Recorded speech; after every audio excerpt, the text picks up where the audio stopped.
दोस्तों, जब किसी पति द्वारा पत्नी को बगैर किसी कारण के घर से निकाल दिया जाता है या छोड़ दिया जाता है, या ऐसी कंडीशन में यदि महिला के पास कोई काम नहीं है तो उसके सामने आर्थिक संकट भी खड़ा हो जाता है। यह हालात अंत्य संकटकारी हैं। इस सिचुएशन में महिला पहले अपने कानूनी अधिकारों को तलाशती है। सो गाइस, मेरा नाम है एडवोकेट आबिद और आज की इस वीडियो में वो कानूनी अधिकार आपको बताएंगे जो बगैर किसी वजह के पति द्वारा पत्नी को छोड़े जाने पर पत्नी को प्राप्त होते हैं। तो चलिए वीडियो शुरू करते हैं।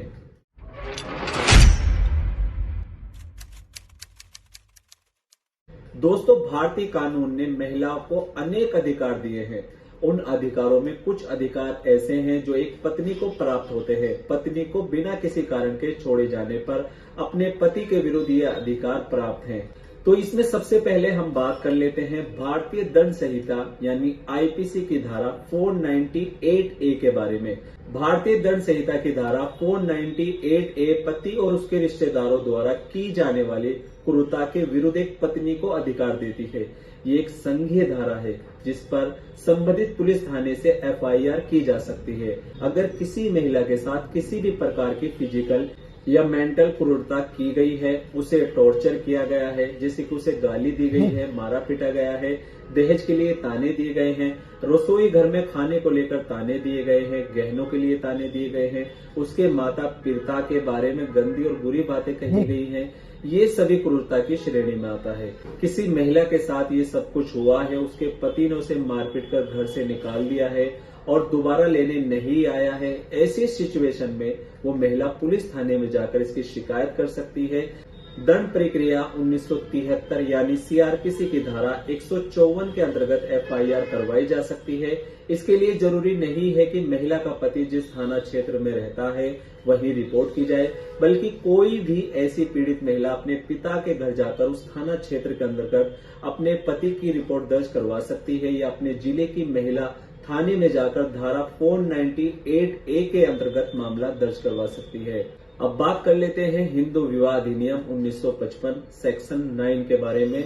हिंदू मैरिज एक्ट 1955 सेक्शन 9 किसी घर से निकाली गई महिला को ये अधिकार देती है कि वो एक अर्जी अदालत में लगाकर अपने पति के घर वापस भेजे जाने का निवेदन कर सकती है।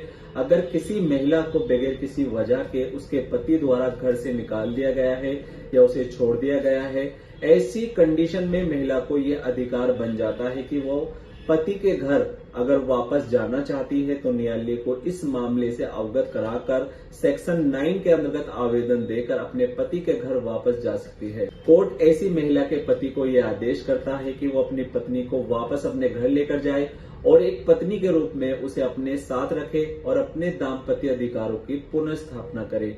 इस अधिनियम में सेक्शन 9 के होने के कारण अनेक टूटते हुए संबंधों को बचाया गया है।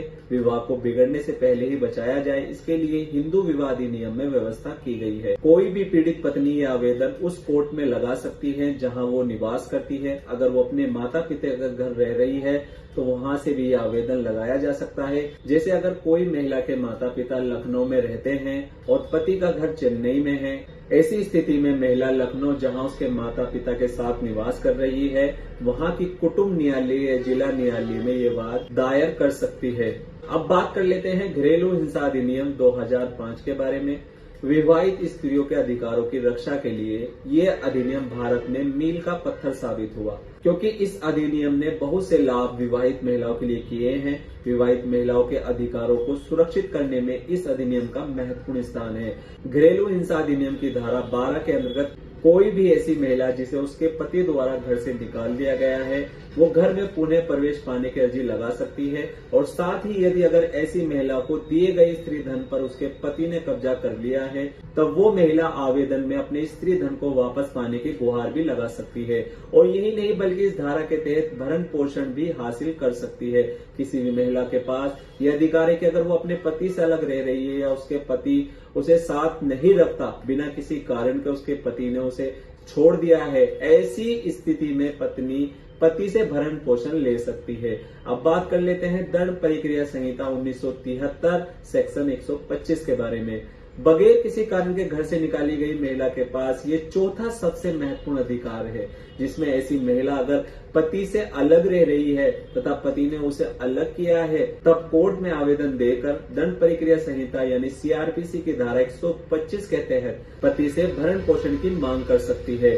घरेलू हिंसा अधिनियम और भरण पोषण के लिए दंड प्रक्रिया संहिता की धारा 125 का आवेदन महिला उस कोर्ट में लगा सकती है जहां वो निवास कर रही है। ज्यादातर ये देखा जाता है कि महिलाएं पति के घर से निकाले जाने पर अपने माता पिता के साथ ही निवास करती हैं।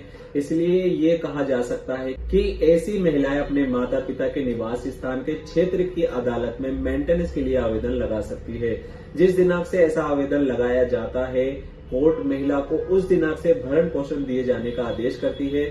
जैसे कि किसी महिला ने अगर दिनांक 1 जनवरी 2022 को कोई ऐसा आवेदन लगाया है और मेंटेनेंस दिए जाने का आदेश 1 दिसंबर 2022 को दिया गया है, तब उस आदेश के दिए जाते समय पति को पूरे 1 वर्ष का भरण पोषण देना होगा। ज्यादातर कोर्ट 3000 से 5000 माह के आदेश को करती ही है, पर इसके साथ ही महिला के स्टेटस को भी देखा जाता है, उसकी जीवन शैली को भी देखा जाता है और उसके साथ उसके पति की आय को भी देखा जाता है। इन सभी चीजों के अवलोकन के बाद अदालत भरण पोषण का आदेश कर देती है। इस अधिनियम का मकसद महिलाओं को आर्थिक मोर्चे पर मजबूत करना है। इससे पति द्वारा छोड़ी गई महिलाओं के आर्थिक पक्ष को मजबूत किया जाता है और उन्हें इतना रुपया दिलाया जाता है जिससे कि वो अपना भरण पोषण कर सके।